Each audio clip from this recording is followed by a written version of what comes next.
नमस्कार. भगवद्गीता भावार्थ या मालिकेमध्ये आपले स्वागत आहे.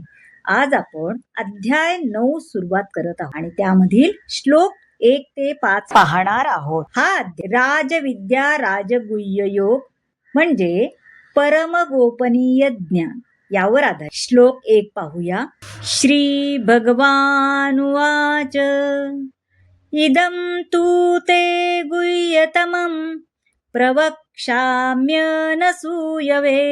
ज्ञानं विज्ञानसहितं यज्ञात्वा मोक्षसे शुभात्.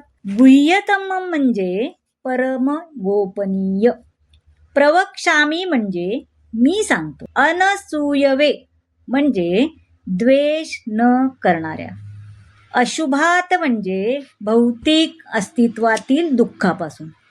श्री भगवान म्हणाले, हे अर्जुना, तू माझा कधीच मत्सर करीत नसल्याने मी तुला हे परम गोपनीय ज्ञान आणि त्याच्या अनुभूतीचे ज्ञान प्रदान करतो, जे जाणल्याने तू भौतिक अस्तित्वातील सर्व दुःखातून मुक्त होशील. आता पहा, भक्त जितक्या अधिक प्रमाणात भगवंताबद्दल श्रवण करतो तितका तो प्रबुद्ध होतो. या श्रवण विश्वाचा महिमा आणि भगवत कथांची चर्चा केली तर या शक्तीचा प्रत्यय नक्की येतो. आता या श्लोकात इदम ज्ञानम म्हणजे हे ज्ञान या शब्दावरून विशुद्ध भक्तीचा बोध होतो. आणि भक्ती ही 9 प्रकारची असते. म्हणजे कुठली? तर श्रवण, कीर्तन, स्मरण, पादसेवन, अर्चन, वंदन, दास्य, साख्य आणि आत्मनिवेदन. या 9 तत्वांचा अभ्यास केला की मनुष्याची आध्यात्मिक कृष्ण भावनेप्रत उन्नती होते आणि आध्यात्मिक अनुभूतीचा तो प्रारंभ असू शकेल. आपण आध्यात्मिक कर्म आणि शारीरिक कर्म यातील भेद जाणला पाहिजे. आता श्लोक 2 पाहूया. राजविद्या राजगुह्यं पवित्रमिदमुत्तमं प्रत्यक्षावगम धर्म्यं सुसुखम कर्तुमव्ययम्. राजविद्या म्हणजे सर्व विद्यांचा राजा. राजगुह्यम म्हणजे सर्व गोपनीय ज्ञानाचा राजा. अवगमम म्हणजे जाणता येणारे. सर्व गोपनीय ज्ञानात अत्यंत गोपनीय असे ज्ञान म्हणजे सर्व ज्ञानांचा राजा आहे. हे अत्यंत पवित्र ज्ञान आहे आणि ते अनुभवजन्य प्रत्यक्ष आत्मज्ञान देणारे असल्यामुळे ते धर्माची परिपूर्णता आहे. हे ज्ञान अविनाशी आणि आचरण करण्यास अत्यंत सुखकारक आहे. पहा, भगवद्गीतेच्या या अध्यायाला राजविद्या म्हणजे सर्व विद्यांचा राजा असे म्हणण्यात आले, कारण सर्व सिद्धांताचे आणि तत्वज्ञानाचे ते सार आहे. आता आत्मा हा शरीराचा मुख्य महत्वपूर्ण भाग आहे, हो की नाही? आत्म्याच्या उपस्थितीशिवाय शरीराच्या अस्तित्वाला मुळीच अर्थ नाही. तरी लोक आत्म्याला महत्व न देता शारीरिक गरजा भागवण्याला जास्त महत्व देतात. आता जीवात्मा हा शरीरापासून भिन्न आहे. त्याचे स्वरूप हे अव्यय, अविनाशी आणि शाश्वत आहे. केवळ हे जाणणे म्हणजे गुह्य ज्ञान होय. परंतु इतक्यावरून आत्म्याचे निश्चित ज्ञान होत नाही. कधी कधी लोकांना वाटते की आत्मा हा शरीराहून भिन्न आहे. जेव्हा शरीराचा नाश होतो तेव्हा आत्मा हा शून्यावस्थेत राहतो, पण ही वस्तुस्थिती नाही. आत्मा हा देहातून मुक्त झाल्यावर निष्क्रिय कसा होऊ शकेल? तो सदैव क्रियाशील असतो आणि त्याच्या आध्यात्मिक ज्ञानाचा गोपनीय हा भाग आहे.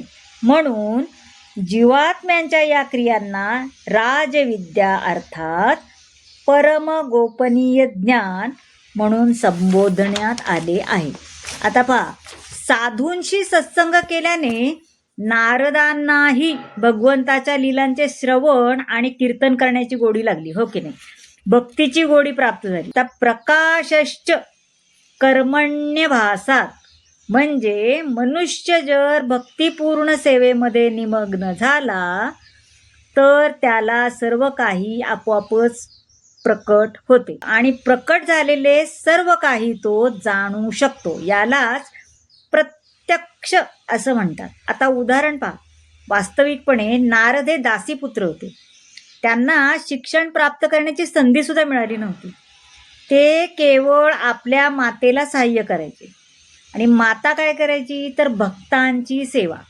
त्यामुळे त्यांनाही भक्तांची सेवा करण्याची संधी मिळाली आणि केवळ त्यांच्या सत्संगामुळे सर्व धर्माचे परमलक्ष्य त्यांना प्राप्त झाले. आता सर्व धर्माचे परमलक्ष्य म्हणजे भक्ती होय. आता आत्मसाक्षात्कारासाठी वैदिक ज्ञान हे आवश्यक असते, परंतु नारद कधीच आध्यात्मिक गुरूंच्या आश्रमी गेले नाहीत.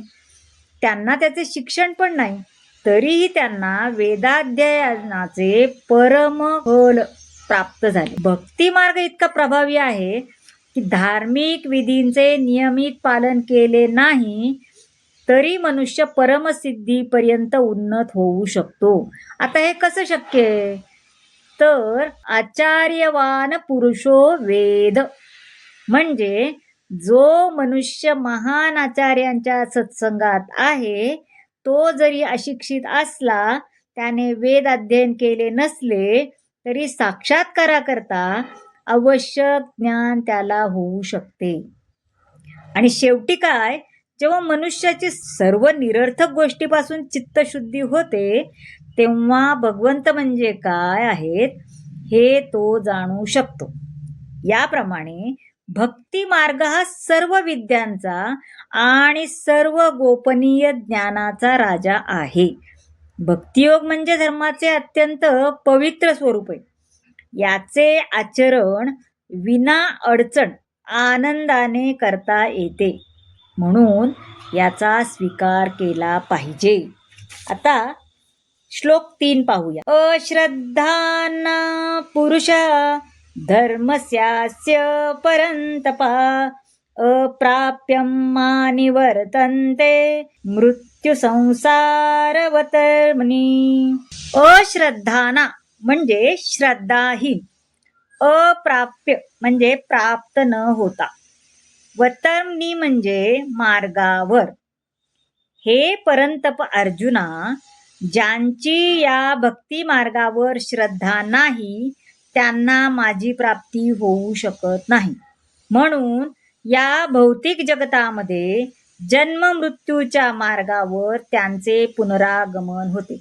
आता पहा, अश्रद्धाळू लोकांना भक्ती मार्ग साध्य होऊ शकत नाही. भक्तांच्या संगतीत श्रद्धा निर्माण होते. भगवान श्रीकृष्णाची केवळ सेवा केल्याने मनुष्याला सर्व संसिद्धी प्राप्त होऊ शकते. यावर दृढ विश्वास असणे म्हणजेच श्रद्धा होय. आता श्लोक 4 पाहूया. मया तदमिदं सर्व जगदव्यक्तमूर्तिना मतस्थानि सर्वभूतानि न चाहं तेष्वस्थिताः.